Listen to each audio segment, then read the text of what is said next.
মীরাবাই ভক্তির অমর গাথা।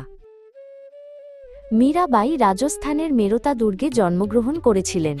ছোটবেলা থেকেই তার মন ছিল ভগবান শ্রীকৃষ্ণের দিকে। মাত্র ৪-৫ বছর বয়সে তিনি তার মা শান্তিকে জিজ্ঞেস করলেন, আমার বর কে? মা শান্তি হাসতে হাসতে শ্রীকৃষ্ণের একটি সুন্দর মূর্তির দিকে ইঙ্গিত করলেন। সেই দিন থেকেই মীরার হৃদয়ে কৃষ্ণভক্তির বীজ গভীরভাবে রোপণ হয়ে গেল। তার কাছে কৃষ্ণই হয়ে উঠলেন একমাত্র স্বামী ও প্রভু। মীরা বড় হয়ে মেওয়ারের রাজা ভোজরাজের সঙ্গে বিবাহ বন্ধনে আবদ্ধ হলেন। কিন্তু তার মন তো আগেই কৃষ্ণকে সমর্পণ করা ছিল, তাই তিনি কখনো দাম্পত্য জীবনে নিজেকে জড়াতে পারেননি। রাজ পরিবারের লোকেরা মীরার এই কৃষ্ণ ভক্তিকে একদমই সহ্য করতে পারতেন না।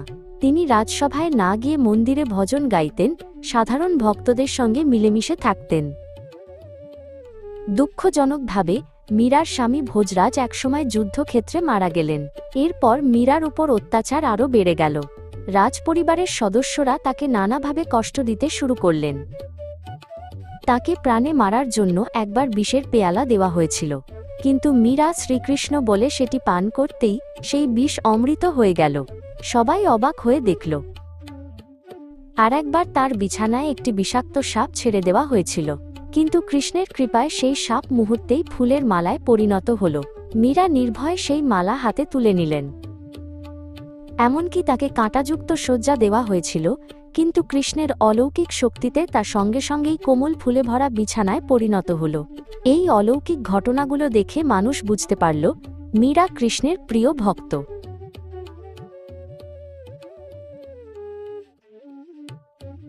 মীরাবাই তার কষ্টকে শক্তিতে রূপান্তরিত করেছিলেন ভক্তির মাধ্যমে।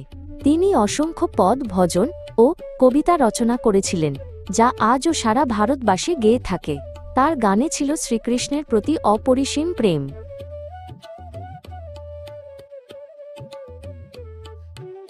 শেষ জীবনে মীরা রাজপরিবার ছেড়ে বৃন্দাবন ও দ্বারকায় কৃষ্ণ ভজনে মগ্ন থাকতেন।